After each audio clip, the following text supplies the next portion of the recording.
Bonjour à tous, chers fidèles.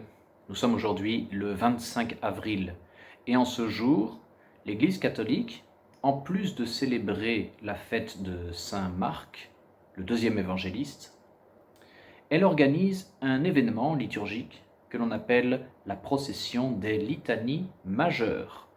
De quoi s'agit-il? C'est ce que nous allons vous expliquer. Kyrie eleison, Kyrie eleison,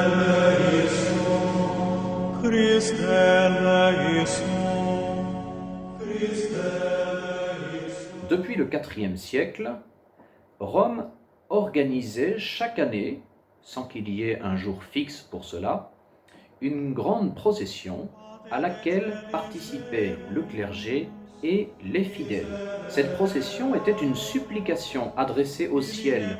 On demandait à Dieu de nous préserver des fléaux, des calamités, des famines, des épidémies, etc. On donnait à ces processions le nom de litanie, parce que le mot litanie signifie justement supplication.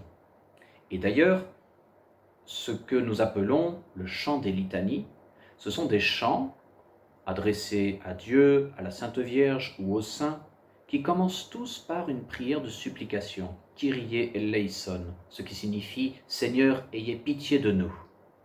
À Rome, cette procession des litanies, c'est-à-dire cette procession de supplication, était appelée procession des litanies majeures pour indiquer que cette procession était particulièrement importante et revêtait une solennité particulièrement grande. Sancta Trinitas unus Deus, miserere nobis, Sancta Maria, ora Au pro VIe siècle, le pape Saint Grégoire le Grand décide que cette procession des litanies majeures sera fixée à la date du 25 avril.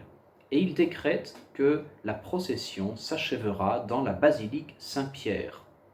En effet, dans la mémoire des Romains et en même temps dans la mémoire de toute l'Église universelle, le 25 avril est le jour où Saint-Pierre, le premier chef de l'Église, fit son entrée à Rome.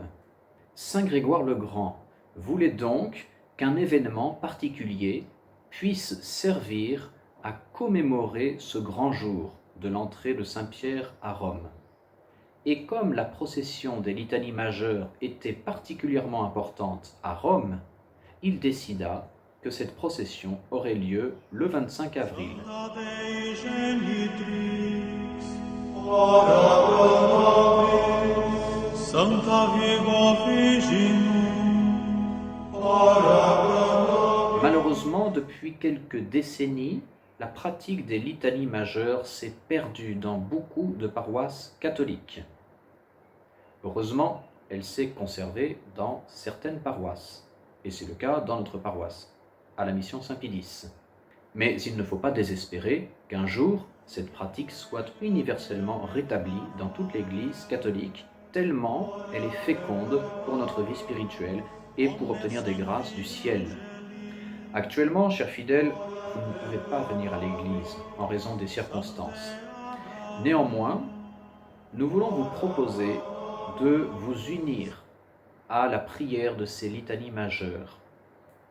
Nous les réciterons ce soir à la mission Saint-Pédis à 18h30. Si vous le pouvez, prenez votre livre de prière de la mission Saint-Pédis, ouvrez-le à la page des litanies des saints et, entre vous, récitez ces litanies des saints et toutes les prières de pénitence qui suivent. En soi, c'est une prière qui peut peut-être vous prendre 10 ou 15 minutes. Mais si chaque famille de la paroisse organise ce temps de prière à la maison à partir de 18h30, alors, malgré l'éloignement de chacun d'entre nous, nous aurons une prière commune qui montera vers le ciel. Et puisque les temps actuellement sont particulièrement difficiles, eh bien cette prière est plus que d'actualité.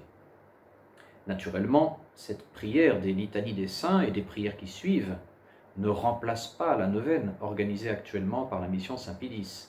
Il y aura donc aujourd'hui deux prières distinctes à 18h30, la prière des litanies des saints, et à 19h, la prière de la neuvaine.